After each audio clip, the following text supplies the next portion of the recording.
Olá, meus queridos irmãos e amigos, a paz do Senhor Jesus.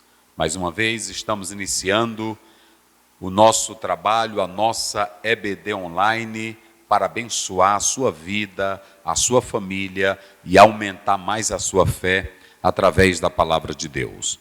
Nossa gratidão ao Pai Eterno pelas vossas vidas, que sempre aos sábados estão aqui conectados. Tira esse momento, partilha vídeo, manda as mensagens, coloca na caixa de som aí, acompanha, dá o like. Deus abençoe a todos.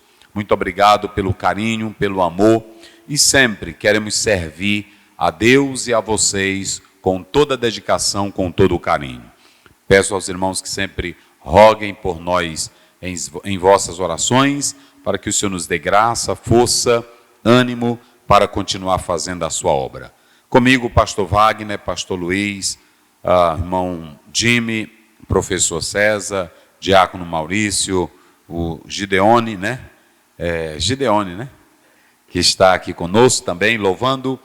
Caio, juntos formamos a EBD Online para abençoar o Brasil, para abençoar as vidas e outras pessoas de outras localidades, de outros estados, outros países. Nossa gratidão. Deus abençoe a todos. Nós vamos iniciar com o irmão César orando a Deus e depois estaremos louvando ao Senhor. Bendito Senhor, te louvamos nessa noite pela essa grande oportunidade. Pai, abençoe grandemente o povo nesta noite através da tua palavra. Tenha misericórdia de cada um. Abençoe professores, superintendentes, pastores, missionárias, o teu povo em todo o mundo. Meu Pai, abençoe de maneira especial. Abençoe grandemente o filho, o teu servo, o pastor, o professor Ziel, que o Senhor levantou para abençoar nações. Abençoe ele, a sua família, o seu ministério. O ministério o Senhor colocou na sua vida. A igreja o Senhor colocou sob os seus cuidados.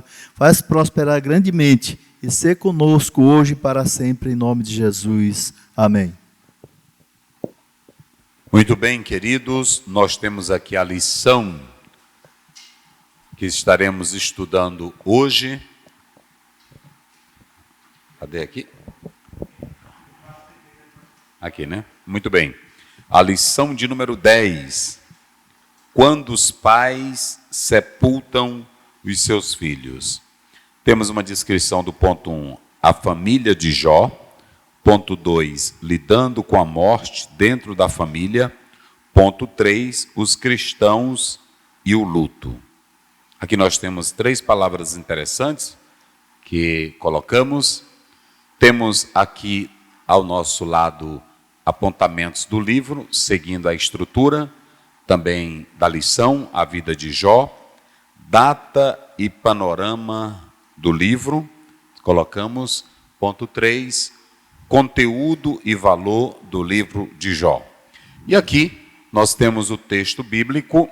Claro que a lição limitou, mas nós colocamos todo o capítulo para que se possa entender realmente essa questão de Jó. Muito bem, vamos adorar o Senhor com os hinos pertinentes ao assunto, em nome de Jesus. Cumprimentamos a todos com a paz do Senhor. Vamos louvar o hino de número 33 da nossa harpa cristã.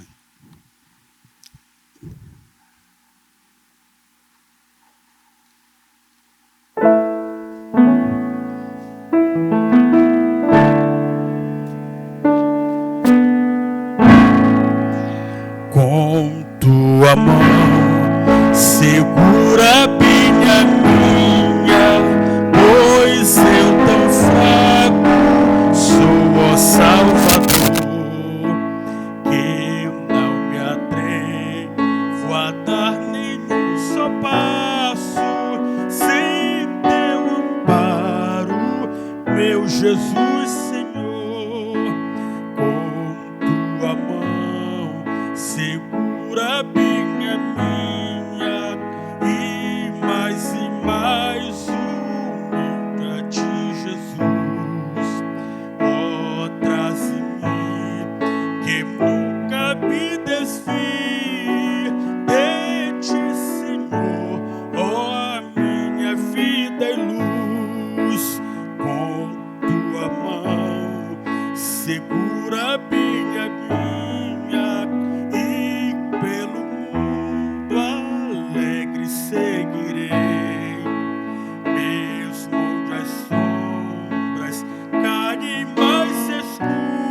paz, teu rosto vendo, nada temerei.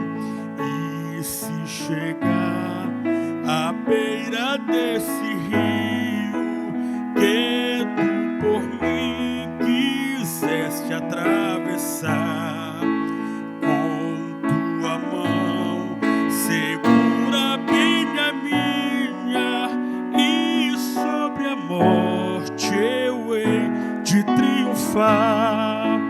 Quando voltares este céu rompendo, segura bem a minha mão, Senhor. E meu Jesus, ó, leva-me contigo para onde eu goze teu eterno amor.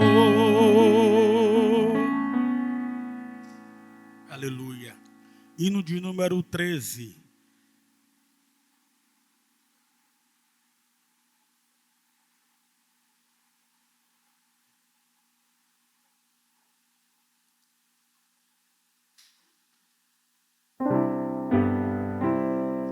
Jesus comprou-me do mundo aqui, palavras doces são para mim. Jesus comprou-me e vai me dar eterno gozo celeste lá. Jesus comprou-me e vai me dar eterno gozo celeste lá. Jesus comprou-me da escravidão, a paz eu gozo por seu perdão. Jesus comprou-me e vai me dar eterno gozo celeste lá. Sou desprezado um pouco aqui, mas eu espero gozar ali. Jesus comprou-me e eu fiquei para sempre livre da dura lei, para que me leve ao seu porvir. Agora espero até ele vir, para que me leve ao seu porvir, para que me leve a seu porvir.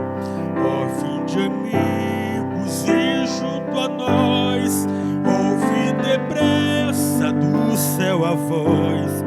O que demora não chegará, porque se perde e morrerá. O que demora não chegará, porque se perde e morrerá. Jesus comprou e me dará lugar às mesas que esperam lá.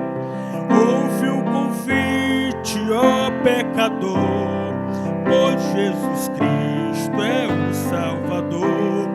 Ouve o convite, ó pecador, pois Jesus Cristo é o Salvador. Amém, Jesus.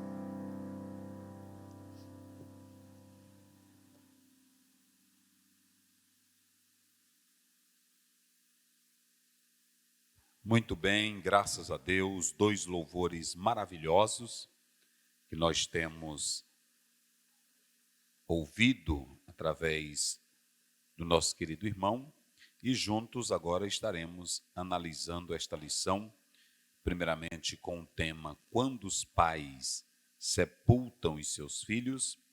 Nós estaremos lendo o texto áureo e a verdade prática. Vamos lá.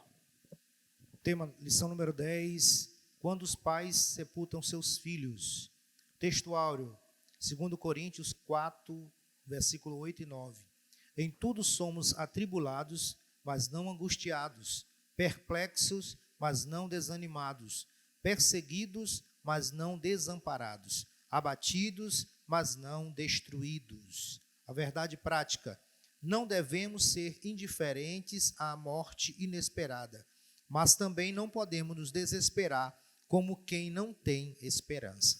Muito bem, nós estamos observando que o autor, nessa verdade prática, ele diz: não devemos ser indiferentes à morte inesperada.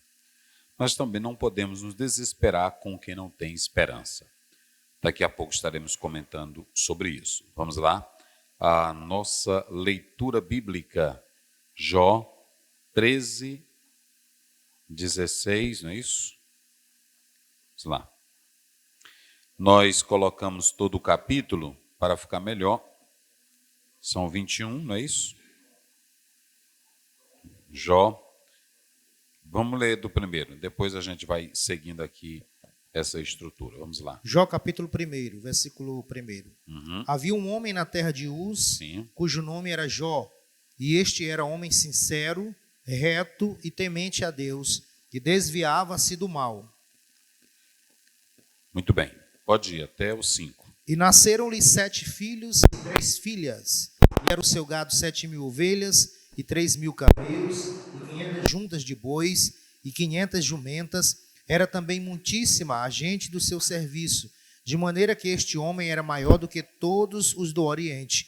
E iam seus filhos e faziam banquetes em casa de cada um no seu dia, e enviavam e convidavam as suas 3 irmãs a comerem e beberem com eles. Sucedia, pois, que, tendo decorrido o turno de dias de seus banquetes, enviava Jó, os santificava e levantava de madrugada e oferecia holocaustos segundo o número de todos eles, porque dizia Jó: porventura pecaram meus filhos e blasfemaram de Deus no seu coração. Assim o fazia Jó continuamente. Muito bem. Antes de nós entrarmos especificamente no capítulo, nós vamos analisar algumas coisas sobre o livro de Jó. Em primeiro lugar, nós vamos tratar sobre o autor deste livro. Não faltou aqui, não foi colocado, né? Cadê? O autor, cadê? Autor. Autoria, muito bem, é porque foi colocado aqui, né? Autoria desconhecida. Quando você vai para o livro de Jó, nós temos suposições, nós temos concepções de estudiosos que tentam falar sobre quem seria de fato o autor do livro de Jó. Aí as opiniões, elas vão variando, desde Jó, está aqui, ó, desde Jó, Eliú, Moisés, Salomão, e aí você vem Baruque, Ezequiel, Isaías, cada um vai dando a sua concepção, né, do autor deste livro. Alguns falam desses nomes, mas são apenas suposições. Nós queremos dizer, na íntegra, que nós não sabemos quem foi o autor realmente do livro de Jó. Só que as concepções giram em torno dessas pessoas. 1, 2, 3, 4, 5, 6, 7. Giram em torno dessas 7 pessoas que eles dizem que aí supõem que um desses homens foi o autor do livro de Jó. Ok? A grande maioria de estudiosos pendem para essa concepção de que foi um autor judeu que era leal ao judaísmo, mas que ele não deixou de perceber os males do pecado neste mundo, como também a sina de um homem que tem compromisso com Deus.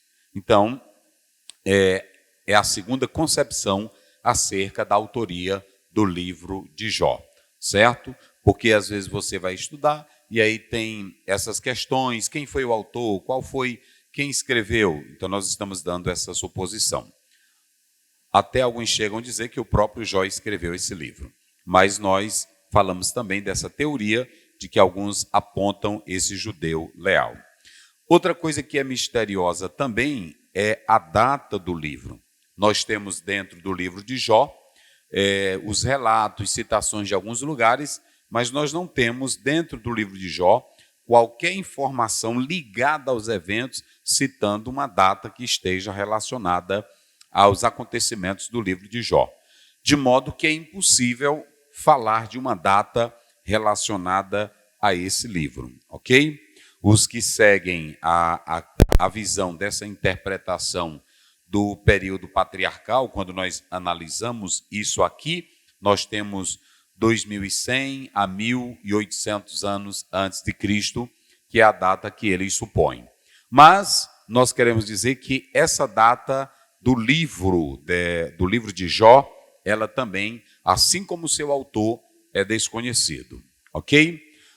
Interessante nós analisarmos que alguns falam que o panorama do livro, o cenário que se descreve, eles dizem que é antes do exílio e a atmosfera ela é totalmente patriarcal, certo? No que diz respeito à base histórica que nós queremos pontuar aqui, essa base histórica é que alguns falam que o livro de Jó, ele foi um relato oral que foi se passando de geração a geração, que é chamado de quê? Tradição. A tradição, aquilo que foi passando de uma família para outra, foi passando de um povo para outro, e aí a base do relato de Jó, que trata-se desse poema, é que foi uma tradição histórica que se passou ao longo do tempo, ok? E aí vai se formar tanto o prólogo, como você vai do capítulo 1 em diante, ao epílogo, que é o final no capítulo 42, ok? Então, estou dando essas informações para que você possa ler o livro de Jó. Então, alguns chegam a dizer que os fragmentos do livro de Jó, na verdade, eram contos populares que, posteriormente, esses contos vieram a se tornar o livro como nós temos hoje. Nós não sabemos como e quando esse livro foi, dessa forma, introduzido como livro de Jó, ok? Então, são detalhes. Alguns chegam a falar que foi antes do cativeiro babilônico, outros falam de uma data posterior, do século IV antes de Cristo. Agora, o que eu quero dizer a todos é que a questão do livro de Jó não pauta, não paira sobre o autor e nem também sobre a data. A questão é o conteúdo. É isso que é muito importante cada irmão atentar. Há muitos que ficam debatendo da base, debatendo sobre o panorama do livro, a atmosfera, mas a essência do livro não é a data nem os seus autores. A essência do livro é o seu conteúdo. Há uma coisa muito interessante quando nós lemos o livro de Jó.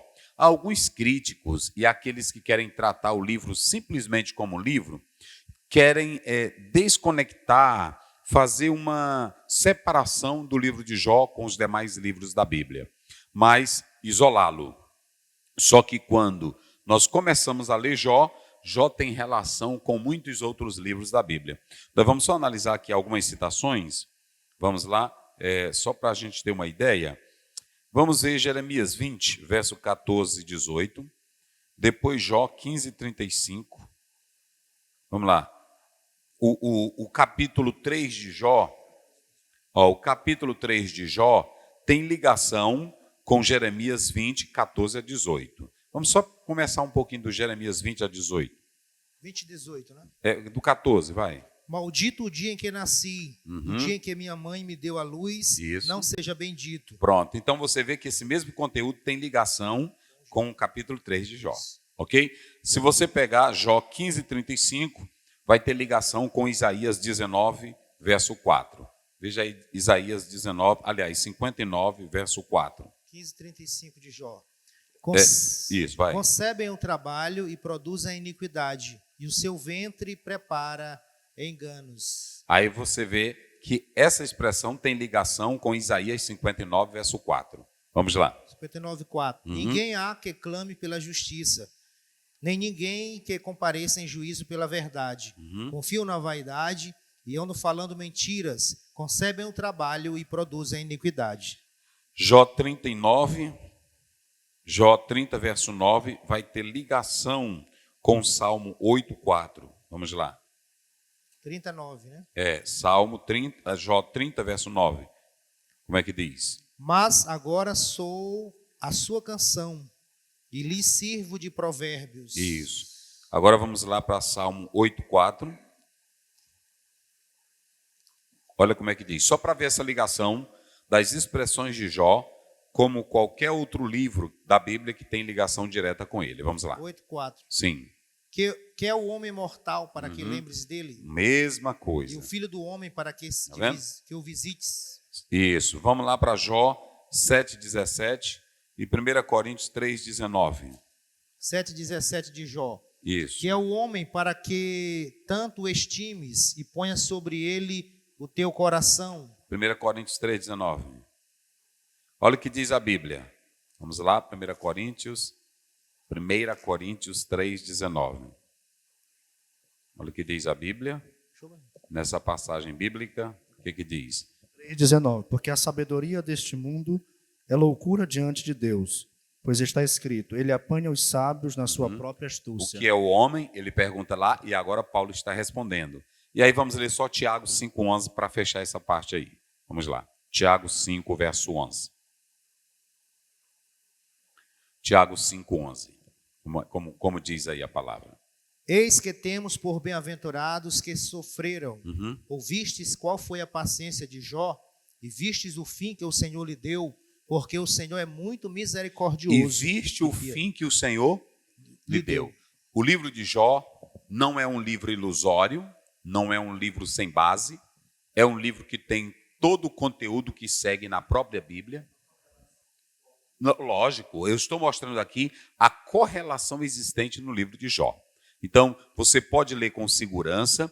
Existem alguns que, é claro, eu respeito, eu fiz teologia e eu respeito, mas eu quero dizer uma coisa, há muitos que fazem teologia sem piedade.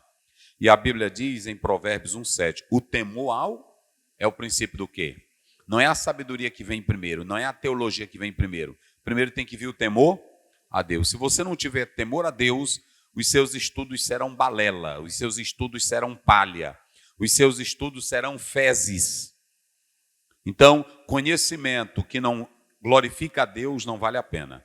Então, estudar o livro de Jó ou qualquer outra passagem bíblica para ficar em debate, para ficar desfazendo, é sinal de que você não tem piedade. Há muitos que estão hoje na internet, no TikTok, que são pessoas, como diz o apóstolo São Paulo, doutores segundo as suas próprias concupiscências, como está lá em 2 Timóteo 4. Ou seja, são homens que tentam interpretar da sua maneira, sem qualquer temor de Deus, sem qualquer piedade. Então, muito cuidado com essas pessoas. Então, se está na Bíblia, está lá em 2 Timóteo 3,16, toda a Escritura é divinamente inspirada e útil para ensinar, para corrigir, para redarguir, para instruir na justiça. Qual é o alvo da Bíblia? A fim de que o homem de Deus seja perfeito e perfeitamente habilitado para toda boa obra. Olha para cá, está filmando direito? Bota aqui, deixa eu dizer uma coisa para vocês. Verdade de Deus para o Brasil. Eu li de um teólogo que ele disse assim, um exegeta, ele disse, se pegasse a Bíblia e tirasse todas as partes de Deus e tirasse tudo que está relacionado à santidade, ainda ia ficar um livro que servia para a moral do homem.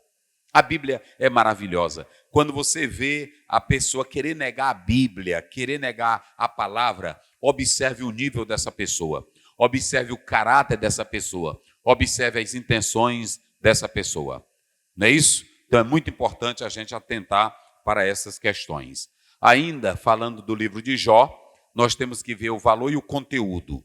A localidade é na terra de Uz, que nós colocamos aqui, que segue o quê? Edom. Tem aí a referência, vocês leram ela aí? Salmo 37, verso 7, Malaquias 2, primeiro. Vamos lá rapidinho, só para confirmar isso.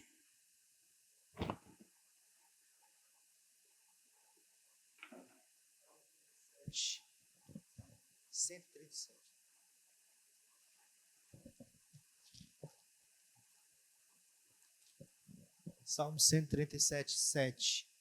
Lembra-te, Senhor, dos filhos de Edom, no dia de Jerusalém, porque diziam, arrasaia, arrasaia, até os seus alicerces. Isso. Malaquias 2, primeiro, como diz? Malaquias 2, primeiro. E agora, ó sacerdotes... 2, aliás. 2. Isso. Eu vos amei, diz o Senhor, mas vós dizeis, em que vos amaste? Não foi Esaú, irmão de Jacó? Disse o Senhor, todavia amei a Jacó. Isso. Então, nós estamos analisando que há uma localidade geográfica que descreve que o livro não se trata de uma invenção, de uma ilusão. Existem personagens, esses personagens, na sua maioria, não são israelitas, porque vai ser o primeiro livro, então vem antes dessa formação. Então, alguns falam dessa forma, ok? Nós temos aqui também os amigos de Jó. São 4. Quem se lembra do nome? Vamos citar juntos? Elifaz, Bildade, Zofá, Eliú. Mais uma vez, Elifaz, Bildade, Zofá e Eliú. O que esses amigos representam? Representam a voz da teologia ortodoxa. Eles querem ser os experientes, eles querem ser a voz da verdade, eles querem ser os conhecedores de todo tipo de problema, eles querem revelar que sabem das coisas, e no final a Bíblia vai mostrar que os 4 não sabem. Meu Deus do céu. Eita, rapaz. Vocês estão vendo como é a Bíblia? Eu vou dizer para vocês, pode ser o maior teólogo do mundo, ele é uma pessoa que está em cima de uma jangada, remando com um remozinho de pau, querendo chegar do outro lado do mar, querendo chegar na praia. Então, você tem aqui 4 teólogos, 4 pessoas que se apresentam, cada um com a sua verdade. E o pior, se vocês analisarem, eles vão dizer que Jó tinha pecado. Olha, para vocês entenderem que eles não sabiam de nada. Eles vão dizer que Jó tinha pecado, que tinha algum problema na vida dele, e Jó entrou numa crise porque ele fazia uma avaliação e ele sabia que ele não tinha pecado contra Deus. Então, muito cuidado. Olha, eu vou dizer uma coisa, eu estava meditando hoje nesse livro e observando essas questões. O que tem... Bota para cá, Caio, bota para cá, bota para cá. Eu vou dizer uma coisa aqui para vocês. Não se percam, gente, ouvindo os doutores da teologia, os doutores de igrejas que ficam citando livros, que querem falar sobre a eternidade, que querem falar do inferno. Eles não sabem o que é o inferno, eles não sabem o que é o céu. E se eles não acreditarem no que a Bíblia fala, eles vão acreditar no quê? Eu não tenho que acreditar em tradição rabínica, eu não tenho que acreditar em tradição de homens. O próprio Jesus Cristo, quando veio, e o próprio Paulo, depois que conheceu o espiritual, Paulo deixou toda a teologia rabínica. Ele se volta para Cristo. Não, olha para cá, bota para cá. Tu está filmando direito? Não perca tempo com esses teólogos que negam o céu, que negam o inferno, que negam a Bíblia, que negam a inspiração divina. Sabe por que eles estão dizendo o inferno que não existe? Porque eles ainda não foram para lá. É só isso. Então, muito cuidado com essa gente. E sabe como é que eu considero essa gente? Como os 4 amigos de Jó. Todos os 4 diziam que Jó tinha o quê? E eu pergunto aos senhores, Jó tinha pecado? Então, esses 4, eles representam essa teologia ortodoxa, essa teologia acadêmica, aqueles que querem responder como se fossem o dono da verdade. Tem deles aí que querem descrever o céu e a escatologia, como se ele já tivesse ido lá. Tu nunca foi lá, rapaz. Tu já foi no céu, já? Tem uns aí também que estão na mentira, dizendo que já foi no inferno. Estão sonhando, criam um inferno na sua mente. Tu nunca foi no inferno. Tu nunca foi no inferno. Deixa dessa besteira. A Bíblia, ela revela as coisas. E nós temos que ficar com o que está escrito. Então, muito cuidado, gente. Olha, esses amigos, Elifaz, Bildade, Zofá, Eliú, quando nós vamos lendo o livro, todos estão acusando Jó de pecado. Mas quando você vê, o próprio Deus é quem elogia Jó, que era crente. Ou seja, não viva a sua crença pela avaliação dos outros, pela teologia dos outros. Olhem para cá, não viva a sua crença acreditando em ateu, acreditando em teólogo frio. Viva a sua crença com a sua própria experiência com Deus. Olhe para mim, tem coisas na vida espiritual que é só você e Deus. Por isso que Jesus disse em João 3,8, a vida com Cristo, a vida no Espírito é uma vida de mistério. Não sabe de onde vem e nem para onde? Pergunte aí, olha para cá, bota aqui. Eu vou fazer um desafio. Pergunte ao maior teólogo da terra e a esses que estão aí, que são nuvens sem águas, que são trevas. Pergunte para eles aonde o sol, aonde o vento descansa, aonde o vento fica. Pergunte para eles. Pergunte. É só para mostrar que eles não sabem de nada. Não sabem de nada. Então, nós temos essa representação. E o Eliú, ele procura tratar do pecado pessoal que ele ataca Jó dessa forma. Jó é um livro universal. Por que é um livro universal? Porque ele quer revelar como é que o justo sofre. E nem todo sofrimento que você tem, e nem toda luta que você passa, e nem todo problema que você vai suportar, quer dizer que você esteja em pecado. São coisas que, devido ao pecado do homem lá atrás, a terra ficou sujeita. Ela ficou sujeita a essas questões. Quando você lê Romanos, Paulo diz que a natureza geme buscando a sua redenção.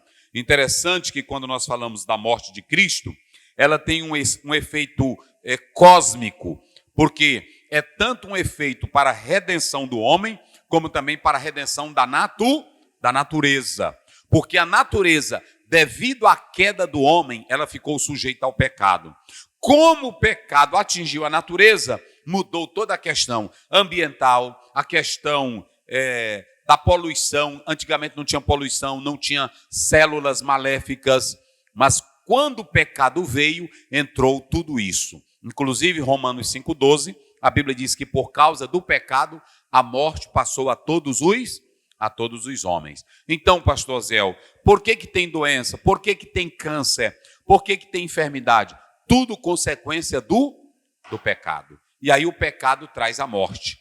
Deus criou isso? Não. Se você ler Gênesis 1, a Bíblia diz, e viu Deus que tudo era bom. Mas o homem, na sua desobediência, causou toda essa tragédia para a terra. Por isso que Deus diz assim, maldita é a terra, por causa do homem. Vê se é o 3,18, rapidinho aí, vamos lá. Maldita é a terra. É muito importante a gente entender esse princípio para que a gente não faça confusão. Está vendo? Muito importante isso, para que você não faça confusão. É o 17, vai lá. E Adão disse, porquanto deste ouvidos à voz da tua mulher e comeste da árvore de que te ordenei, dizendo, não comerás dela, maldita é a terra por causa de ti. Com dor comerás dela todos os dias da tua vida. Tá bom aí. Então, veja bem, maldita é a terra por causa do... Então, Deus não criou tragédia, Deus não criou um mundo de morte, Deus não criou um mundo de doença, Deus não criou câncer, Deus não criou nada disso. O homem desobedeceu a Deus e trouxe consequências para a humanidade e também trouxe consequência para o universo. Vamos lá para Romanos 8, para que a gente entenda.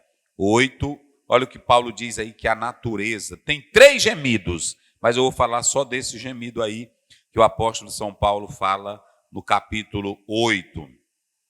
Paulo está falando isso, que toda a criação, verso 20, vamos lá, 8:20.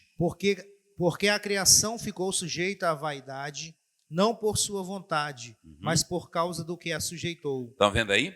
Ela ficou sujeita, não é isso? Isso. Agora o 19. 21, é o 22, geme. 22, vai. Porque sabemos que toda a criação geme e está juntamente com dores de parto até agora. Então, os 3 gemidos, o gemido do espírito, o gemido do homem e o gemido da terra. O espírito geme por nós, o homem geme desejando uma vida melhor e a terra também geme aguardando a sua redenção. Aí Pedro vai dizer que Deus vai criar novos céus e nova terra. Aí é que vai ser retirada toda a maldade. Aí tem irmão que diz assim, pastor Aziel, mas me diga uma coisa, a Bíblia diz em Isaías 53, lá pelo verso 4, que o Senhor levou sobre si todas as nossas enfermidades, dores, e quando você chega em Mateus 4, Jesus Cristo, ele cura, ele começa a libertar, ali se cumpre a profecia, e ele levou mesmo todas as dores e as nossas mas isso só já foi profetizado, cumprido, mas o complemento geral é só quando houver essa transformação. Como está em 1 Coríntios 15, do verso 44, vamos ver lá rapidinho, 1 Coríntios 15, 44, vamos lá, olha o que diz a Bíblia. A gente está ligando aqui uma coisa com a outra para ficar bem gostoso e entender. 15:44. Semeia-se corpo animal, Isso. ressuscitará corpo espiritual. Se há corpo animal, há também corpo espiritual. Então, o Senhor Jesus cumpriu a profecia, mas só vai ser deteriorado, debelado, transformado quando ele vier buscar a igreja, que aí vai haver a transformação. Nós, os que estamos vivos, seremos transformados. E os mortos em Cristo, e receberemos um corpo glorioso, ou seja, não mais um corpo nessa matéria física. Aí nem o câncer, nem a dor, nem a morte. Vamos lá para Apocalipse 21, verso 2 em diante. Aí acontecerá a concretização geral. Vamos lá. Nem está aí na lição, mas eu estou falando, senão não vão compreender bem. Como é que 21. diz? E eu, João, vi a santa cidade. Vê o 4, é o 4. E Deus limpará de seus olhos toda lágrima. E Deus limpará dos seus olhos todas as... Lágrimas. E o que mais? E não haverá mais morte. Pronto, não haverá mais morte, Nem pranto. nem pranto, Nem clamor. nem clamor, Nem dor. nem dor. Porque já as primeiras coisas são passadas. O sistema atual não existirá. Mas, meu Deus do céu, aí tem gente que fica, pastor, mas por que eu sou crente? Eu oro a Deus, e aí a doença atingiu a mamãe, matou a mamãe, papai era crente sincero. O seu pai e a sua mãe, que era crente sincero, recebeu a promessa de Isaías 53. E quando ele deixou esse corpo, quando ele morreu, ele foi sepultado, o espírito foi para... Quando Jesus voltar, o que é mortal vai se revestir da imortalidade, e quem é vivo será transformado. O Senhor vai tirar o sistema velho, o mundo velho, vai transformar a nova, a natureza velha. Vê o 21 primeiro. Olha o que Deus vai fazer com a natureza velha. E vi um novo céu e uma nova terra. Pronto, ele vai criar um novo céu e uma nova, que aí é novo espírito, não é mais carne, é uma nova natureza, que não tem câncer, que não tem doença, que não tem lágrima, que não tem sistema de opressão, que não tem divisão de classe, que não tem separação, é a eternidade sem fim. Esse é o Deus que nós servimos. Eu estou explicando aqui para que os irmãos entendam bem direitinho. Não perca tempo com o Elifaz, com o Bildade, com o Zofar e com o Eliú. Não perca. São os bambambãs da teologia, né? Da explicação. Perca tempo não. Leia a sua Bíblia, seja crente e pronto. Vamos lá. O livro é universal porque mostra o sofrimento do ser humano. Mas há uma coisa interessante. Qual é o desfecho? Qual é o epílogo? Jó permanece fiel em meio ao sofre, porque no final quem vai lhe exaltar é o Deus Todo-Poderoso. Então, quem está sofrendo pode aguentar, pode servir a Deus, porque no final das contas, o Senhor Deus te fará prosperar. Direcionado para o sofrimento é o livro de Jó, ok?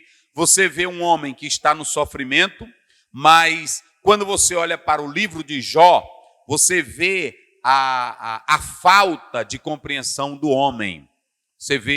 Você começa com um prólogo mostrando que Jó é crente, que Jó é sincero, que Jó é verdadeiro, mas por que ele está sofrendo? Por que o justo sofre?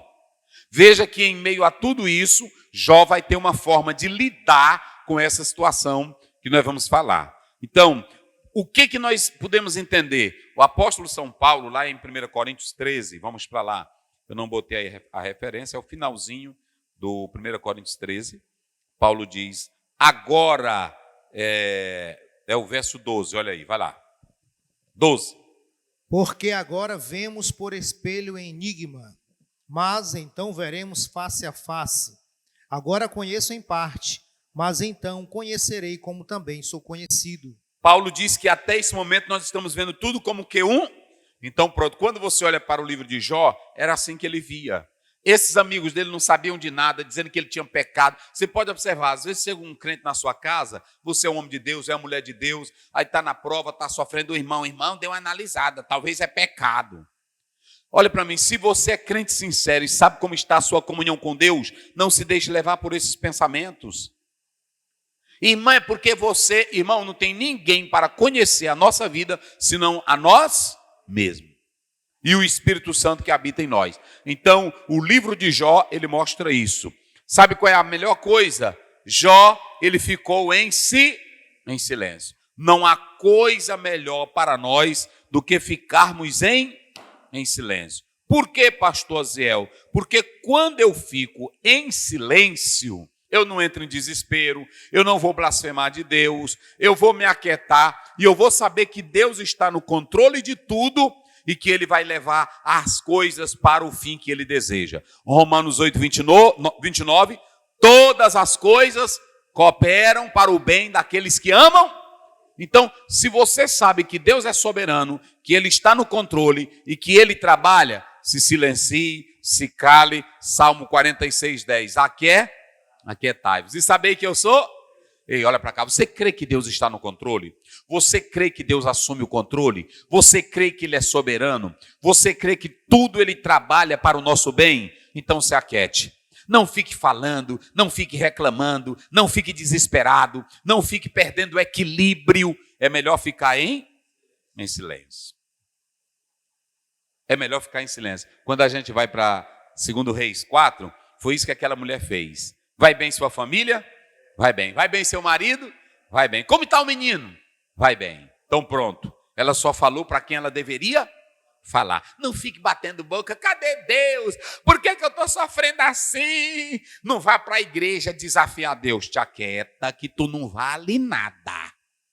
Te aquieta. Fica em silêncio. Pronto. Abacuque, ele começou a querer falar e indagar, não foi? Aí depois que ele viu o quadro, o panorama que Deus manifestou, está lá no capítulo 3. Sabe o que foi que ele disse? Ainda que não haja gado no curral, ainda que não haja fruto na videira, ainda que as ovelhas se espalhem da manada, todavia eu me alegrarei no Senhor e exaltarei o Deus da minha salvação.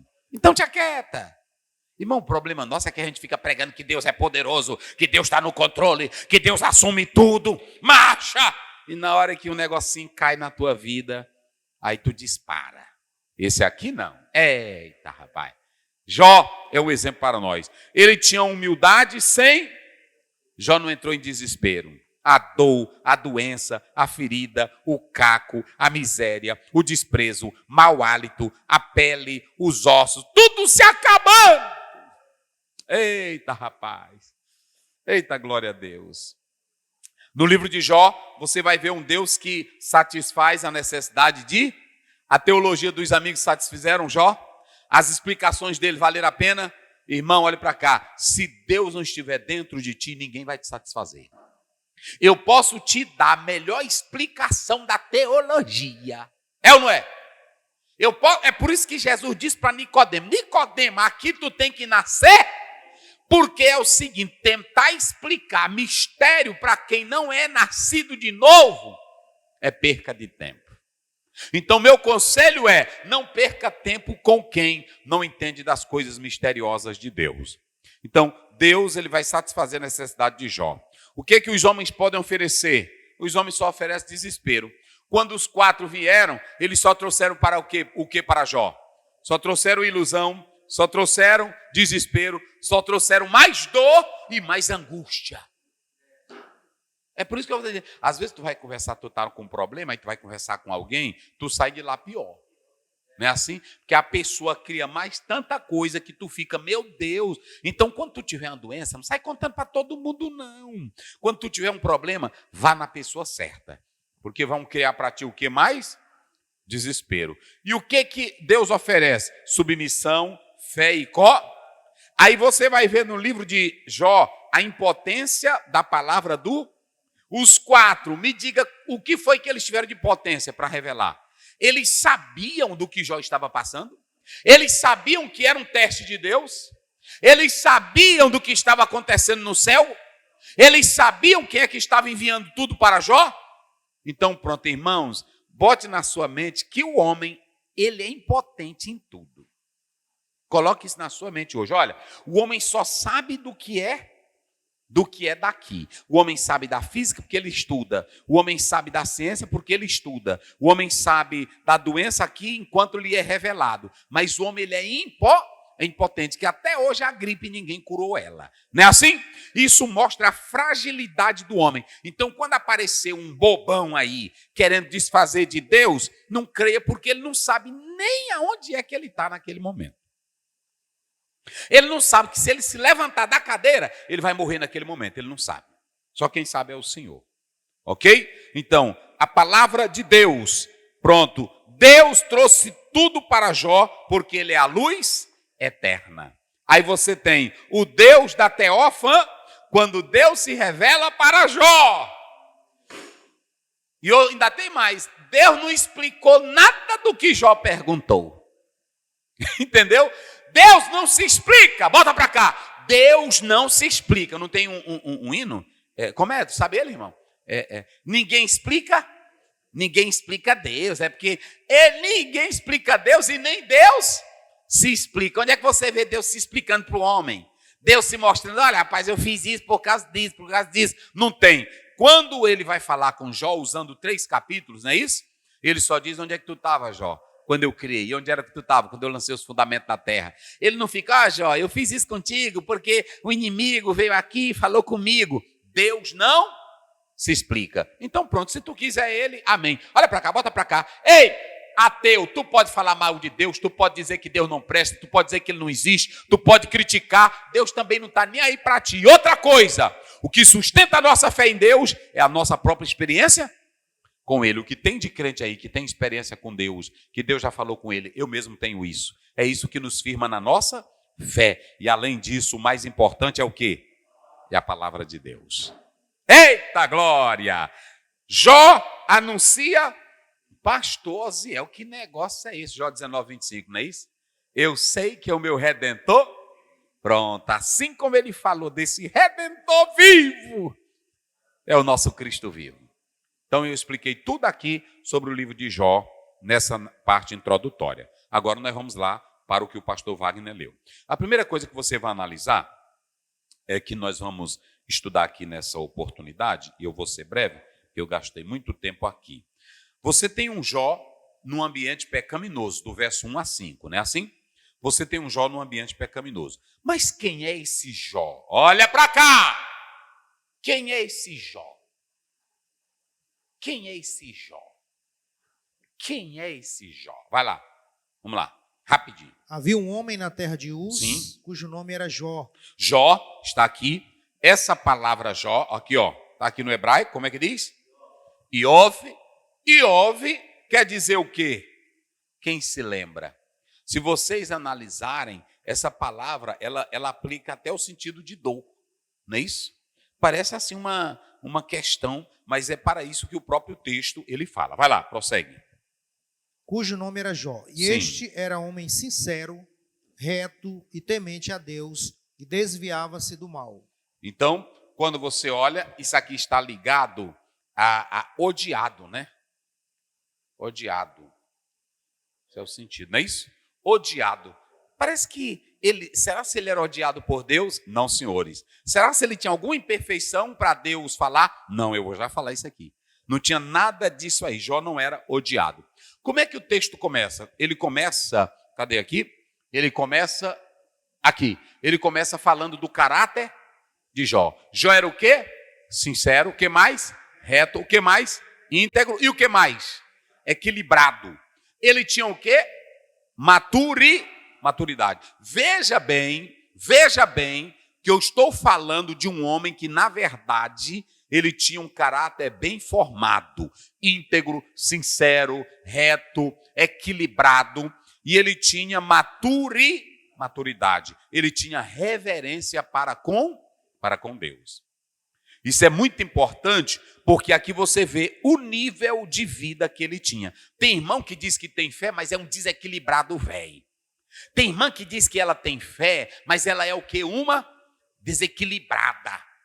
Eu vi agora uma pessoa na televisão, que é um pastor desviado, ele dizendo que esses crentes que pulam, esses crentes que vão para as orações, a maioria deles são doentes, são pessoas que sofrem. Não é verdade. É claro que nós temos alguns loucos no nosso meio. E eu quero chamar a atenção para a igreja brasileira, para todo o povo de Deus.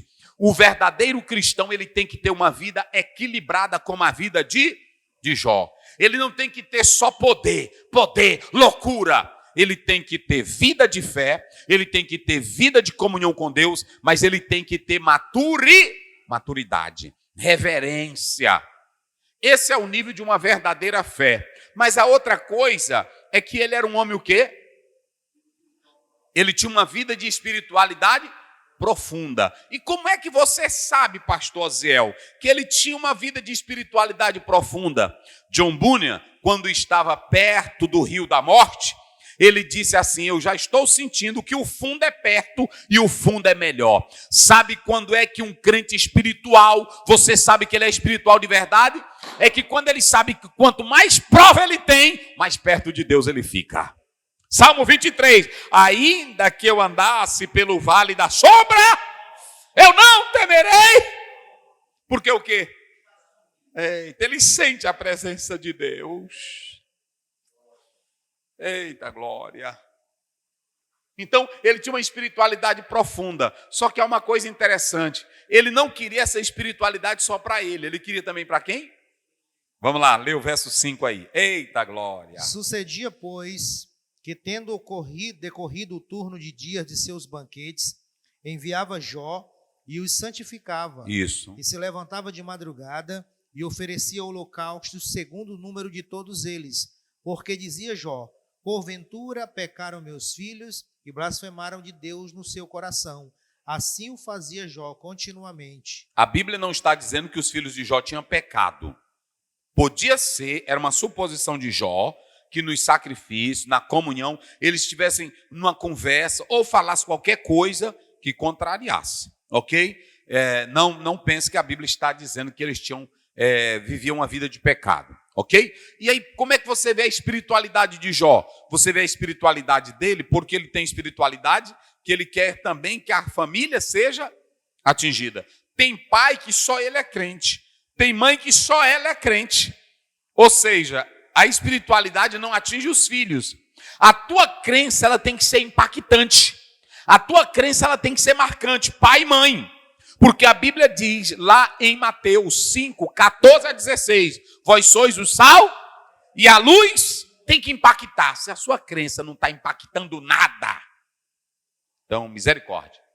Ele tinha estabilidade, o quê? Financeira e moral. Veja que o texto começa falando da riqueza de Jó. Mas ele não tinha só riqueza, ele não tinha só estabilidade moral. O lar dele era o quê?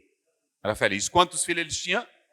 10 filhos, e ele tinha uma mulher maravilhosa, os filhos lindos, riqueza. Ou seja, o cenário que a Bíblia descreve a família de Jó era um cenário de alegria. Imagine, irmão, uma família dessa aqui, um pai de caráter, um pai íntegro, um pai equilibrado, um pai que sabia ter reverência, um pai que tinha piedade, um pai que tinha riqueza, que tinha moral.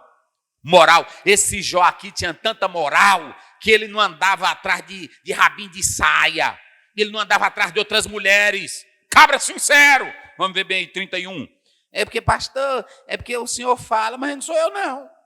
É a Bíblia. É porque o senhor fala. 31. Vai lá. A Bíblia fala, a gente tem que falar. O 9. Isso, vai. Se o meu coração se deixou seduzir por uma mulher, olha, ou se eu andei rondando a porta do porque meu tem próximo, uns que não só o coração seduz, ele é doido. Ele fica atrás. Eita, mas é bonito. Olha as coxas dela, rapaz. Olha as pernas. É bichona. É doido. Sinceramente, meu Deus do céu. Vai. Então, 10. Uhum. Então, moa minha mulher para outro. Se eu andei doido por uma mulher, rapaz, isso aqui é crença. Porque tem homem que ele é o seguinte, ele diz assim, minha filha, você tem que entender que eu sou homem. Agora, tu já imaginou se a tua mulher chegar numa festa e ela estiver olhando para outro macho? É pesado ou não é? Porque só o homem quer ter direito, e a mulher não tem também? Agora, veja bem, se a tua mulher estiver numa festa, ela olhando para outro macho, e Jó chega e diz assim, Deus sabe do meu coração que eu nunca andei atrás de mulher nenhuma. E nem botei o meu coração em outra mulher. Se eu fiz isso... Rapaz, aqui é pesado.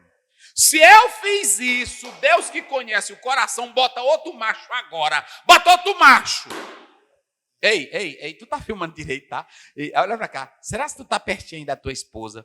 Tu tem coragem de dizer para Deus, entrar no teu quarto bem, deixar ela bem, tu vai logo no quarto e diz assim, Deus, eu sou sincero que nem Jó. E se eu já fiquei com desejo de outra mulher, que outro homem venha aqui em casa e durma com a minha mulher. Tu tem coragem? É Bíblia, né? É Bíblia.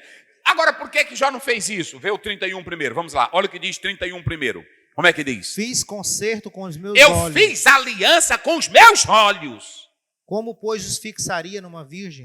Ele se decidiu. Porque o homem ter desejo, tem ou não tem? A mulher ter desejo, agora ele decidiu. Eu fiz, foi eu que escolhi fazer o quê? Pacto, aliança com os meus olhos. Aí pronto, irmão. E aí, além disso, olha como é uma coisa feliz, abençoada. Aí essa casa, tem casa aí que tem dinheiro, tem casa aí que tem festa, tem casa aí que tem alegria, mas o pai não é sincero, a mãe não é sincera, o filho não tem caráter, então não é um lar feliz. O lar de Jó era feliz dessa forma, ok? Então, é a primeira estrutura, ele tinha equilíbrio. Você não pode ser um crente louco, você não pode ser um crente sem estrutura, você não pode ser um crente sem equilíbrio. Você tem que vir para a igreja, saber por que adora, tem que ler a sua Bíblia, tem que ser um crente equilibrado. Vamos parar com isso, gente, vamos parar com essa loucura em culto. Não vamos deixar o mundo pensar que nós somos desequilibrados. Vamos mostrar a sabedoria e a prudência de homens de Deus. Vamos lá, seguindo aí. Versículo 6. Isso. E vindo um dia em que os filhos de Deus vieram apresentar-se perante o Senhor, Sim. veio também Satanás entre eles. Uhum. Então o Senhor disse a Satanás, de onde vens? E Satanás respondeu ao Senhor e disse, de rodear a terra e passear por ela. Muito bem. E disse o Senhor a Satanás, observaste tu a meu servo Jó? Porque ninguém há na terra semelhante a ele, homem sincero e reto e temente a Deus, e desviando-se do mal. Então respondeu Satanás ao Senhor e disse, porventura teme Jó a Deus debalde? Porventura não cercaste tu de bens a ele e a sua casa, e a tudo quanto tem? As obras de suas mãos abençoaste, e o seu gado está aumentando na terra. Tudo gordo, só aumentando. Mas estende a tua mão e toca-lhes em tudo quanto tem, e verás se não blasfemo de ti na tua face. E disse o Senhor a Satanás, eis que tudo quanto tem está na tua mão, somente contra ele não estendas a tua mão. E Satanás saiu da presença do Senhor. Deixa eu dizer uma coisa. Aqui nós temos Ra-Satã. Digam comigo. Ra-Satã. Está aqui, ó. Ra-Satã.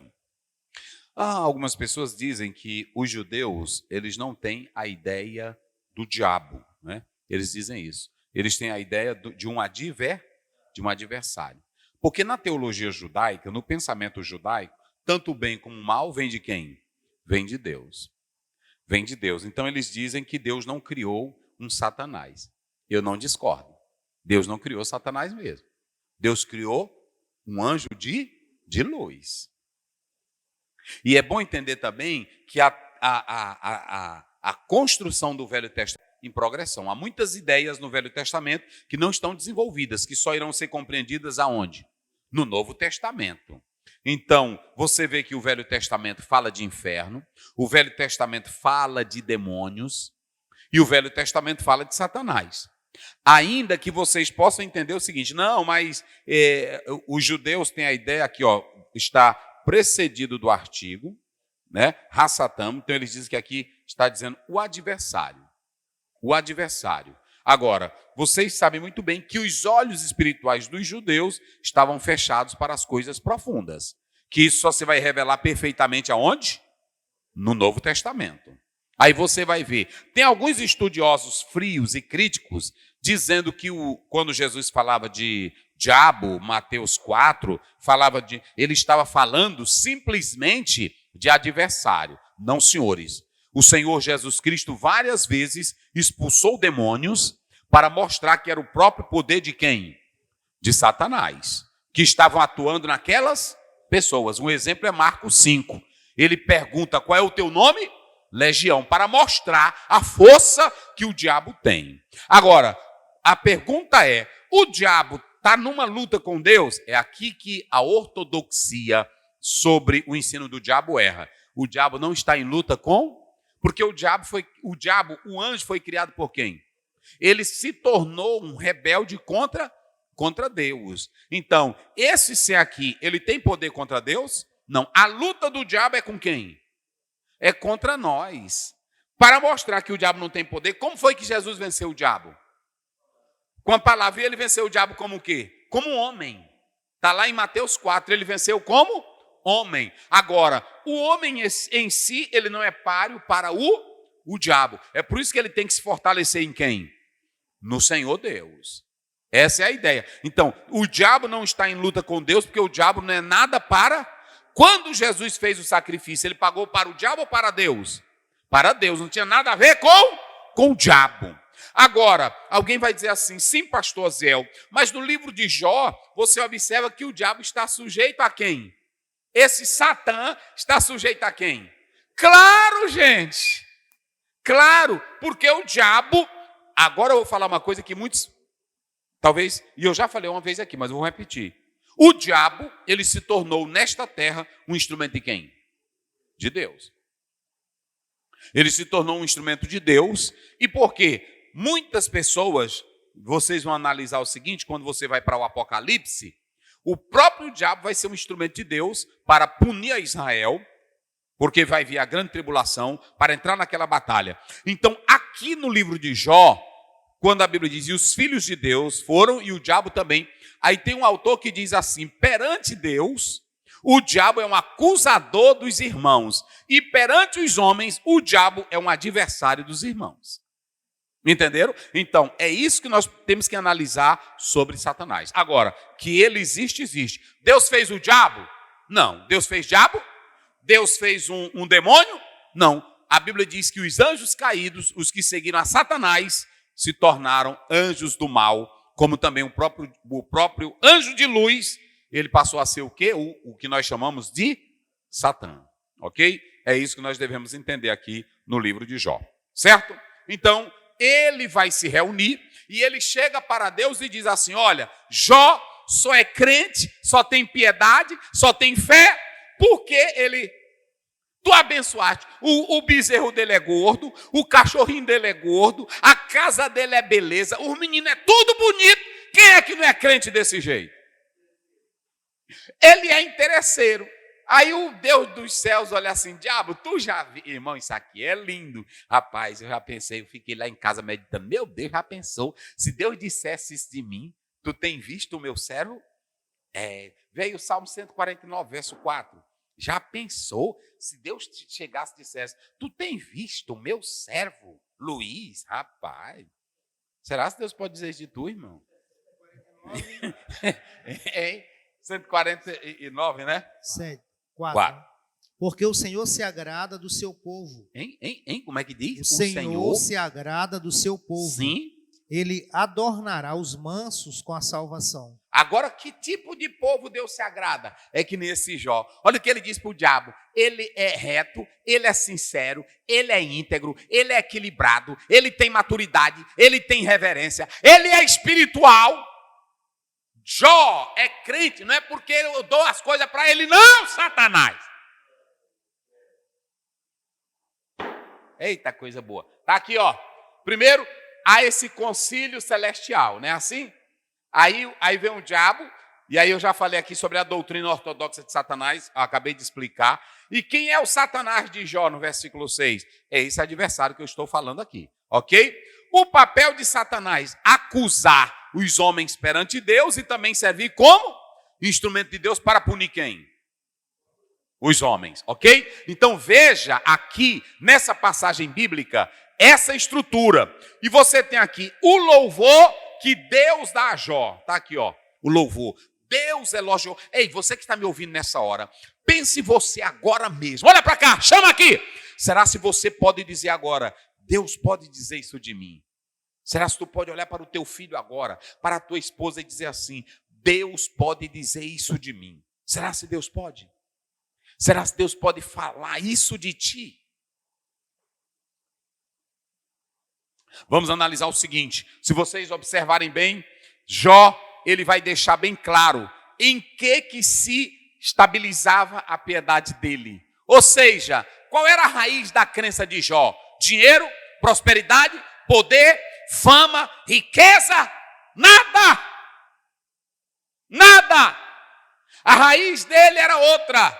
A base da piedade de Jó não era dinheiro. Esses cultos, essas igrejas que só estão incentivando o crente à busca de dinheiro, à busca de estabilidade financeira, é culto que só quer elogiar o ego humano, massagear, não é de Deus. A tua crença, ela independe disso. Olha aí, Romanos 8, 37, 39, vamos lá. Olha que crença linda. Eita, meu Deus, rapaz, a gente começa a puxar as coisas. 37. Isso, vai. Mas em todas estas coisas somos mais do que vencedores. Sim. Por aquele que nos amou. Vai. Porque estou certo que nem a morte, nem a morte, nem a vida, nem os anjos, nem os principados, nem as potestades, nem o presente, nem o porvir, nem a altura, nem a profundidade, nem alguma outra criatura nos poderá separar do amor de Deus. A base da tua fé é Cristo. Ei, olha para cá, qual é a raiz da tua crença? Se Deus não operar, tu deixa de servir. Se Deus não prosperar, eu não vou mais à igreja. Se Deus não me abençoar, eu não vou ter mais isso. Me diga, qual é a base da tua crença? Se não me der esse cargo, eu não canto mais. Se não botarem meu nome aí, eu não vou mais. Qual é a base? Qual é a raiz da tua crença? Se eu não tiver saúde, se eu não tiver dinheiro, se eu não tiver bens, se eu não tiver fama, se eu não tiver poder, eu não vou mais ser crente. Se Deus não me der, eu não vou mais. Onde é que estava a estrutura de Jó? Onde era que estava a estrutura da piedade desse homem? Porque para o diabo, onde era que estava a piedade de Jó? Ele só servia a Deus, ele só ia para a igreja, ele só glorificava a Deus quando as coisas estavam boas. Por isso que ele não largava Deus. Deus era como, na verdade, o Aladim, a lâmpada da sorte. Irmão, eu vou dizer uma coisa para vocês. A igreja está cheia de crente assim, que nem o diabo está dizendo. Olha para mim, tem muitos crentes que o diabo sabe qual é a crença dele. O diabo sabe qual é a tua crença. Ele sabe se tu está indo para a igreja apenas para arrumar namorada, apenas para arrumar posição, apenas para arrumar poder, apenas para arrumar prestígio, apenas para ter fama, apenas para ter like, apenas para ter nome espalhado, apenas para ser grande. Tu é um crente do nível que o Satanás gosta. E do nível que ele falou para Deus. A raiz da crença de Jó não era essa. Não era essa. Agora nós vamos mostrar. Eita glória. Agora nós vamos mostrar o equilíbrio, a espiritualidade, a raiz da vida de Jó. Vamos lá. 13. E sucedeu um dia em que seus filhos e suas filhas comiam e bebiam vinho na casa de seu irmão primogênito. Que veio um mensageiro a Jó e lhe disse: os bois lavravam e as jumentas pasciam junto a eles. E eis que deram sobre eles os sabeus e o tomaram, e aos moços feriram ao fio da espada. E eu somente escapei para te trazer a nova. Isso. Estando este ainda falando, veio outro e disse: fogo do céu, fogo de Deus caiu do céu e queimou as ovelhas e os moços e os consumiu. E só eu escapei para te trazer a nova. Isso. Então, ainda este falando, veio outro e disse: ordenando os caldeus 3 bandos, deram sobre os camelos e o tomaram. E aos moços feriram ao fio da espada. E só eu escapei para te trazer a nova. Estando ainda este falando, veio outro e disse: estando teus filhos e tuas filhas comendo e bebendo vinho em casa de seu irmão primogênito, eis que um grande vento sobreveio da além do deserto, e deu nos 4 cantos da casa, a qual caiu sobre os jovens, e morreram, e só eu escapei para te trazer a nova. Vem aí, pastor Wagner. Agora aqui, queridos, está a estrutura. Tem aquela menina que cantava: te adorarei, Senhor, mais uma vez te adorarei. Fui chamado para adorar, então adorarei. Olha aqui, as 4 tempestades que vão bater contra a casa de... As 4. A Bíblia não diz se foi em segundos, se foi em horas, mas em momentos, as 7.000 ovelhas, está aí no verso 3, como é que diz? As 7.000 ovelhas, 3, 1, 3. E eram 7.000 ovelhas. As 7.000 ovelhas. 3.000 camelos. Os 3.000 camelos. 500 juntas de bois. 500 juntas de boi. 500 jumentas. 500 jumentas se acabaram em questão de minutos. Eita. Pastor Wagner. Hein, irmão César? As 4 tempestades. Qual é a primeira? Os árabes. Segundo, raio. Terceiro, caldeus. Quarto. Esse último foi o golpe fatal. Os 10 filhos estavam todos juntos na casa de um irmão. Veio o vento, bateu sobre os 4. Veja que a destruição começa no campo. Começa nas vacas, começa nos camelos, nas ovelhas. E vem, e vem, e vem, e vem. Um homem que tinha uma família linda, filhos lindos, riqueza, tudo. Mas é agora que a gente vai saber se o que Deus estava dizendo dele era verdade. Vamos ver se ele tem integridade. Vamos ver se ele tem maturidade. Vamos ver se ele tem e vamos ver se ele tem espiritualidade. Tu tem espiritualidade para isso aqui? Olha os ventos batendo. A Bíblia diz lá em Mateus 7, 24 em diante, que o vento bate e nos 4 cantos da casa e é grande a sua queda. Aí o vento bateu. Lá vem o primeiro, árabes. Lá vem os raios do céu. Lá vem caldeus. Lá vem vendaval. Atinge tudo e a última pancada, ele vem só recebendo. Acabou tua economia, é assim, agora em pouco queimou a tua loja, agora há pouco teus carros que estavam dentro do galpão, caiu tudo e queimou todos. Aí ele vem dizendo, porque eu estou já parafraseando, porque aqui está falando é de boi, porque a riqueza naquela época era essa. Aí ele diz, olha, a tua grande loja, a tua firma, acabou de pegar fogo e estava sem um seguro. Cada uma coisa era uma tempestade, mas a última é o golpe fatal. Teus meninos estavam se banqueteando, bebendo e comendo, e veio um Só quem pode mandar vendaval é Deus. E veio um vendaval, bateu na casa e ela caiu. E matou quem? Os teus 10 filhos. Agora vamos mostrar o equilíbrio, vamos mostrar a postura, vamos mostrar o lado espiritual. É isso aqui que é crença, é isso aqui que é vida. A Bíblia diz que nesse momento, quando Jó soube de tudo isso, oh irmão, coisa linda. A Bíblia diz que o homem espiritual, vê aí 2,14. A Bíblia diz que o homem espiritual de 1 Coríntios, ele discerne tudo, ele tem equilíbrio. É isso aqui que é espiritualidade. É isso aqui que eu acho lindo que é crença. Vamos lá, 2,14. Ora, o homem natural não compreende as coisas do Espírito de Deus. Ele não compreende nada do Espírito de Deus. Porque eles parecem loucura. Vai. E não pode entendê-las. Ele não entende. Porque elas se discernem espiritualmente. As coisas espirituais, elas se discernem o quê?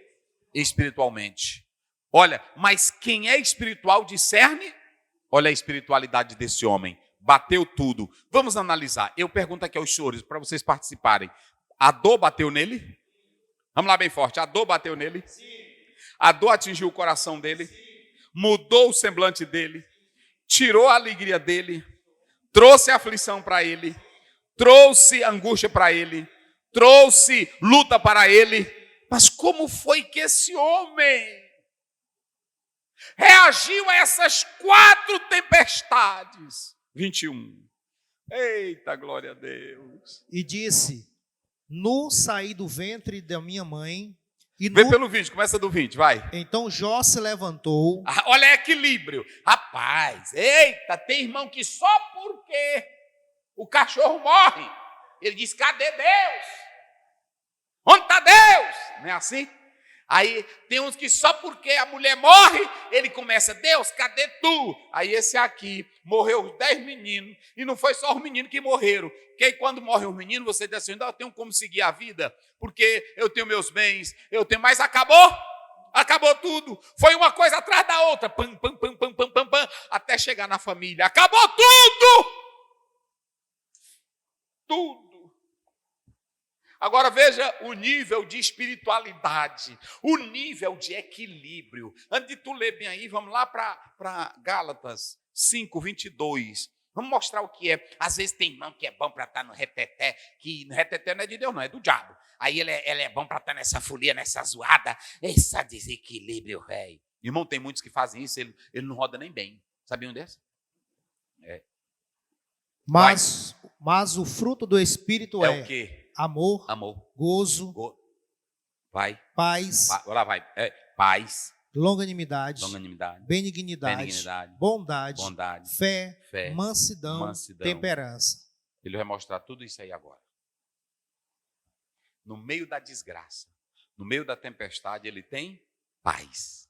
No meio da luta, no meio da dor, no meio da aflição. Porque, veja bem, a dor pode até mudar o nosso rosto. A dor pode até nos fazer chorar. A dor pode até nos fazer gemer. A dor pode até nos trazer lágrimas. Mas para esse homem, trouxe tudo isso. Mas no meio dessa luta ele se levanta, equilíbrio. Eita, ele se levanta. E quando ele se levanta, o que ele faz? O que ele faz? Então Jó se levantou Se levantou. e rasgou o seu manto. Pronto, ele sentiu dor? Ele sentiu aflição? Sim. Rasgou o seu? Manto, Agora vamos ver lá. e rapou a sua cabeça. Pronto, sinal de tristeza, de dor, de luto, de aflição. Vai! E se lançou em terra Aí ele se joga na e terra. adorou. Eita. A atitude dele foi do quê? De um adorador? Submisso à vontade de Deus. Agora ele vai dizer se ele era submisso ou não. Vai. E disse: Nu saí do ventre de minha mãe, Nu eu saí do ventre da minha mãe, e nu tornarei para lá. que é a terra. Eu já expliquei isso aqui uma vez. O Senhor Não é isso? deu Ele me deu. e o Senhor Eita, tomou. eita. Para aí, pastor Wagner. Lê isso aí de novo. O Senhor deu Soberania divina. Ele me deu. e o Senhor o tomou. Ele tomou. Bendito seja o nome do Senhor. Equilíbrio espírito. Tem irmão que quando perde o emprego, eu não sei onde é que está Deus, eu sou dizimista, eu sou ofertante. Não tem espiritualidade, não tem equilíbrio, não tem postura e não é um adorar. Vamos ler rapidinho aí. 1 Timóteo 6, verso 4 em diante. Rapidinho. Vamos ver. Lê o 7. Eita! Rapaz, é boa a Bíblia. Vai. 6, 7. Porque nada trouxemos para Ai. este mundo. Eita Deus! Rapaz, é linda a Bíblia. O Jó, ele disse assim, eu não trouxe, nu eu saí e nu eu voltarei. Aí agora entra o apóstolo São Paulo. Deixem dessa loucura de quererem ser ricos, porque quando vocês morrerem, Nada levarão. nada. Porque ele está dizendo o quê? Porque nada trouxemos para este E o mundo. que mais? E manifesto é que nada podemos levar dele. Até, bota pra cá. Aí a gente sepulta, bota tudo bonitinho, né? Bota um algodãozinho aqui, bota pozinho, aí pronto. Aí com 4 meses tu vai lá e as unhas já estão caindo. Depois tu começa a secar. Aí pronto, aí começa a ficar caveira. Porque nem isso tu trouxe. Nem isso tu trouxe. É a substância da vida, são os alimentos que vão te deixando forte, né? Vão te deixando bela, mas acabou. Tu não nem a tua beleza tu leva. Nem a tua beleza, só tem uma coisa que tu leva para a eternidade. Apocalipse 14, 13, as tuas obras. Só isso. As tuas obras te seguirão. Seja crente direitinho, olha, tu não leva carro, tu não leva moto. Quem já viu assim um homem rico? Olha, ele está sepultando com toda a BMW dele. Tem? Olha, estão sepultando ele com a fazenda dele. Tem? Nada? Trouxemos em nada? Agora, para ter esse nível aqui, só se for espiritual. Ele abriu a boca, ele chorou, ele rasgou as suas vestes e disse, nu, eu saí. E nu, olha aqui, ó, o destino final que Jó era consciente. Oh, irmão, rapaz, eu acho bom a Bíblia. Porque tem irmão que fica, tu pensa que vai viver aqui, irmão, sem Jesus, tu pensa que vai viver eternamente. Tem irmão que está vivendo aqui como se o destino dele já fosse aqui. Aí tem deles que fica, meu Deus, não sei o que eu vou falar. Olha o destino. Ele diz, nu, eu vim, nu, eu voltarei. O Senhor deu, o Senhor tomou. Vê o verso final. Olha a postura desse homem. Em tudo isto, Jó não pecou, Pronto. nem atribuiu a Deus falta alguma. Tudo que a lição está falando se resume nisso aqui. Desse 13 a 22, tudo. Primeiro, porque você vai ver aqui a família de Jó. Eu já expliquei toda ela. Aqui você vai ter, ele vai saber lidar com a morte, não só com a morte. Ele vai saber lidar com as perdas dos bens, não é assim? Ele vai saber lidar com a perda da reputação. Ele vai saber lidar com a perda do prestígio. Ele vai saber lidar com a perda da riqueza. Ele vai saber lidar com as críticas de todo molequinho, velho. Porque quando tu tá ficando pobre, quando tu tá perdendo as coisas, todo moleque te critica. Quando tu é grande, todo mundo te respeita. Agora, quando a casa começa a cair, não é assim? Todo mundo te abandona. Será que tu tem essa estrutura? Todo mundo abandonou ele. Ele diz até assim, a minha mulher, ela não aguenta o meu bafo. É insuportável. E até os meninos que antigamente, quando eu ia passando, botava a cadeira, agora me dão é o dedo. Quando tu começa a ficar lascado, todo mundo te larga de mão. É assim? Todo mundo te rejeita. Agora, como foi que Jó lidou com a morte dos filhos, com a perda dos bens? Como foi que ele lidou com toda essa questão? Está aqui. Ele sabia qual era o seu destino final. A Bíblia diz, a gente já leu, Jó 3,19. Do suor do teu rosto comerás, porque tu és pó. Hein? Tu és pó. E o quê? Tu pensa que tu vai, quando terminar a tua vida, que tu vai para um hotel. Ei, quando tu morrer, tu pensa em botar teu corpo lá onde é um hotelzão aí famoso. Não, vamos botar onde? Na cova. E outra, pode te botar na catacumba mais bonita e pode fazer a lápide, pode botar mármore, mas tu vai se derreter tadinho, porque tu é pó. E o que mais? Ao pó voltarás. Então, meus queridos irmãos, prestem bem atenção. Jó, ele não blasfemou contra Deus. Veja aí o verso final. Em tudo isto, Jó não pecou, nem atribuiu a Deus falta alguma. Muito bem. Nós colocamos aqui, já explicamos o período patriarcal, falamos a maturidade de Jó, o nível de vida de Jó. Esse homem teve um nível tão profundo que lá em Ezequiel 14:14, Tiago 5:11, ele está no nível de Daniel, não é isso? Vê bem essa referência. A esposa de Jó, vamos falar aqui sobre ela, enquanto ele acha essa referência aí, vamos lá. Ezequiel, não é isso? 14. Ainda que estivessem no meio dela esses três homens, Noé, Daniel e Jó, eles, pela sua justiça, livrariam apenas a sua alma, diz o Senhor Jeová. Então, veja que ele está... Quem são os homens? Noé, Daniel e Jó. Veja que ele está na galeria, nessa tríade, não é isso? No mesmo nível, ok? Então, nós vamos analisar na tradição, agora, a esposa de Jó. Há muita gente, lê aí, pastor Wagner, o verso 2:10 de Jó. Vamos lá. Vamos falar sobre essa mulher, 2:10. a esposa de Jó. Mas ele lhe disse, como fala qualquer doida, assim falas tu. Receberemos o bem de Deus e não receberíamos o mal? Em tudo isto não pecou Jó com os seus lábios. Você pode observar aí que é o seguinte, quando ele diz, receberíamos o bem de Deus e não o mal, você tem aqui essa expressão. Vamos lá comigo. Ha-ne-valot. Vamos lá. Ha-ne-valot. Aqui você tem, tirando isso aqui, você tem a expressão, olha aqui, ó.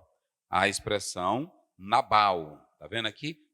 Que é Naval, que é Nabal. Ou seja, ele não chamou ela de doida. Há muita gente que, Jó chamou a mulher, falei, não, Jó chamou ela de doida, ele não chamou ela de doida. Ele está dizendo, minha filha, porque deixa eu dizer uma coisa, se a mulher, as queridas irmãs que estão me ouvindo, prestem bem atenção, essa mulher aqui é a primeira mulher, aliás, a segunda mulher que eu vejo na Bíblia que ela vai trazer, ou ela vai ser instrumento do diabo para querer atrapalhar a espiritualidade do marido. A primeira, quem foi? Eva. Quem foi que deu o fruto para Adão? Eva. E a segunda, quem é? Essa mulher aqui. Veja bem, ela era, a tradição fala de citis, isso lá fora, tanto na literatura rabínica, como também pós-bíblica, eles tentam dar esse nome e falar dela, mas são apenas suposições. A grande questão aqui é que você vê essa esposa de Jó, essa esposa, ela começou bem, ela era uma esposa maravilhosa, ela era uma esposa que aguentou e esteve ao lado do marido, mas teve um momento que ela não conseguia compreender como era que o marido mantinha a crença e a fidelidade para um homem que tinha acabado de perder tudo, para um homem que perdeu a riqueza, perdeu o prestígio, perdeu a família. Como é que esse homem mantinha a fidelidade? Então ela entrou numa loucura, ela ficou desesperada, ela ficou como Nabal. E Nabal é tolo, Nabal é incrédulo, Nabal é ateu. Então ela perdeu o equilíbrio, ela ia bem, a Bíblia não fala dela como uma má mulher, ela ficou do lado do esposo, ela aguentou, mas teve um momento que ela não aguentou a pressão, a crise. Aí ela chegou para ele: rapaz, olha, tu ainda mantém essa fidelidade? Jó não perdeu o equilíbrio, Jó era espiritual. Ele só disse assim: minha filha, tu estás se deixando se conduzir como os homens imprudentes, como os loucos. Era isso que ele estava dizendo. Ele não chamou ela de marido que... olha para cá, bota para cá. Tá filmando? Bota aqui. Marido que vive chamando a mulher de doida, de louca. É porque ele não tem a espiritualidade. E ela estava perdendo o controle, ok? Já falamos da família de Jó, já falamos dos seus filhos. Agora deixa eu finalizar com uma coisa muito importante. Eu quero finalizar, eu deixei aqui para o final, esse ponto aqui. Como foi que Jó... A Bíblia não fala que Jó sepultou os seus filhos, mas ele sepultou porque não ia deixar. Como foi que Jó lidou com isso? Nós já falamos. Ele sabia o destino. Deixa eu dizer uma coisa para vocês. A vida, gente, ela é marcada de ciclos. A vida tem alegria e a vida tem tristeza.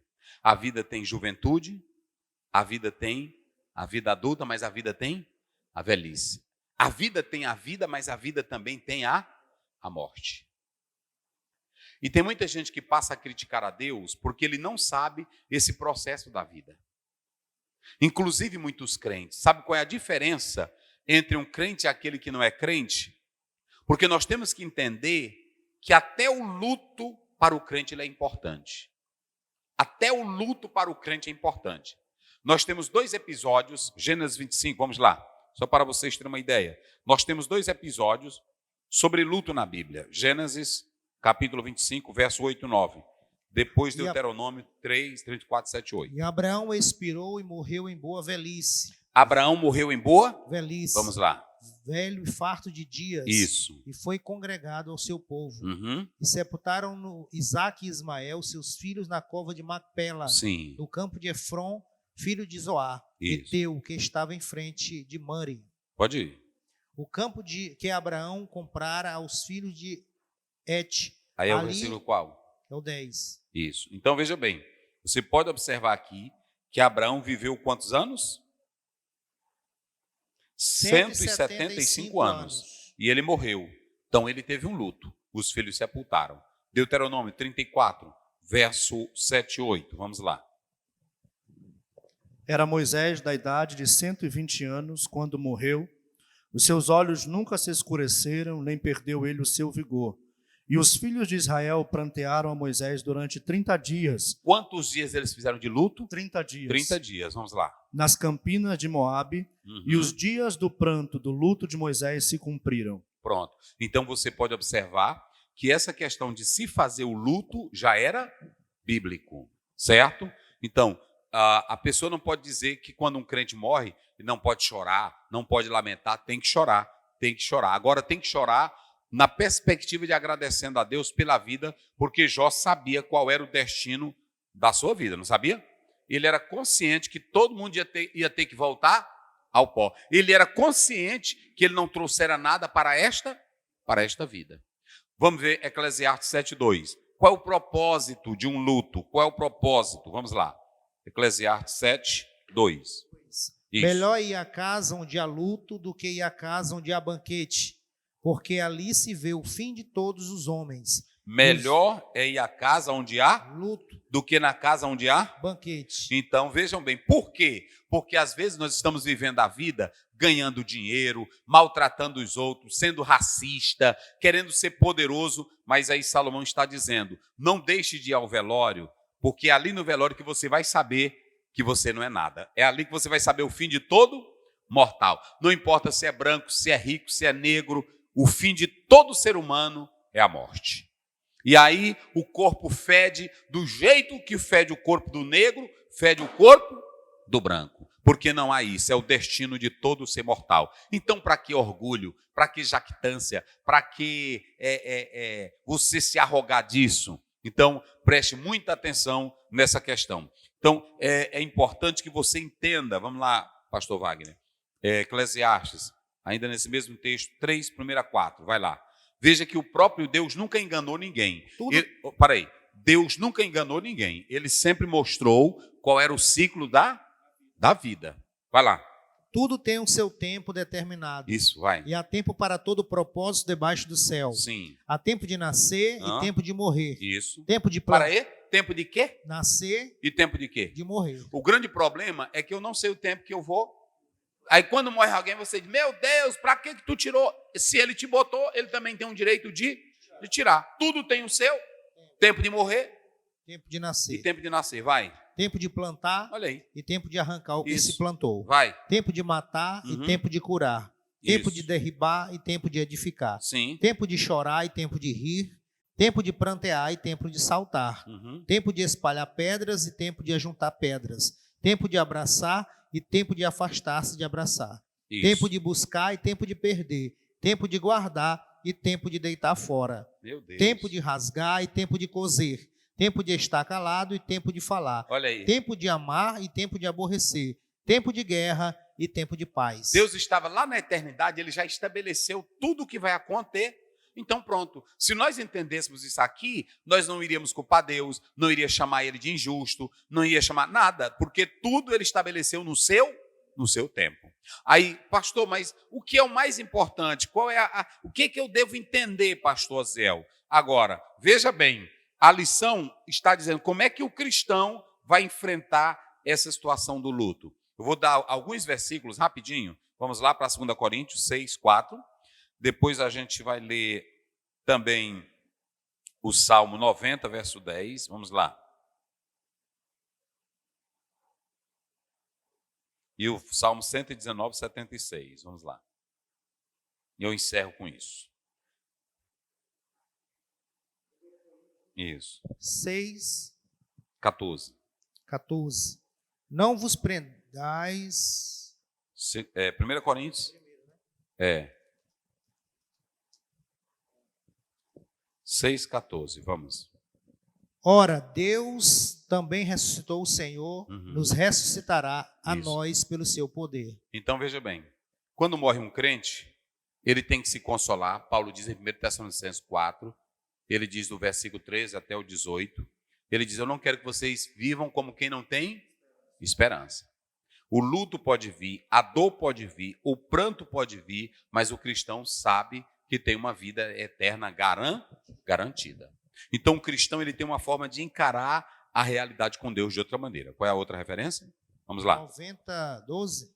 90, 10. 10, né? A duração da nossa vida é de 70 anos. Sim. E se alguns, pela sua robustez, chega a 80 anos, o melhor deles é canseiro e enfado, pois passa rapidamente e nós voamos. Deus colocou um limite na vida humana, não colocou? Sim. Ele disse que ainda que tenha robustez, que algum passe de 70, é o quê? É cansaço, é o que mais? Então tem gente que está com 70 anos, é claro que tem uns que tem um vigor a mais. Aí está com 70 anos, dá um problema na perna, aí vai dizer, Deus não está vendo, eu fui fiel. Você está no lucro. Você está no lucro. Deus já te deu o limite de vida. Não é assim? A gente tem que entender a Bíblia. Essa é a perspectiva. Vamos lá, outra referência? Salmo 119, 76. Vamos lá. 6. Sirva, pois, a tua benignidade para me consolar, segundo a palavra que deste ao teu servo. 119, 76, né? Isso. 119, 76, não é isso? Isso. Então nós vamos ler agora o Salmo... Salmo 10, verso 17. Vamos lá. Vamos lá. Sim. Senhor, tu ouviste o desejo dos mansos, confortarás o seu coração. 10, 17, não é isso? Vai. Os teus ouvidos estarão abertos para eles. Agora nós vamos ler 2 Coríntios para finalizar, verso 5 em diante. Vai lá. 5, primeiro em diante. Porque sabemos que se a nossa casa terrestre desse tabernáculo se desfizer, casa terrestre, esse tabernáculo se desfizer, temos de Deus um edifício, uma casa não feita por mãos, eterna nos céus. Queridos, que Deus abençoe.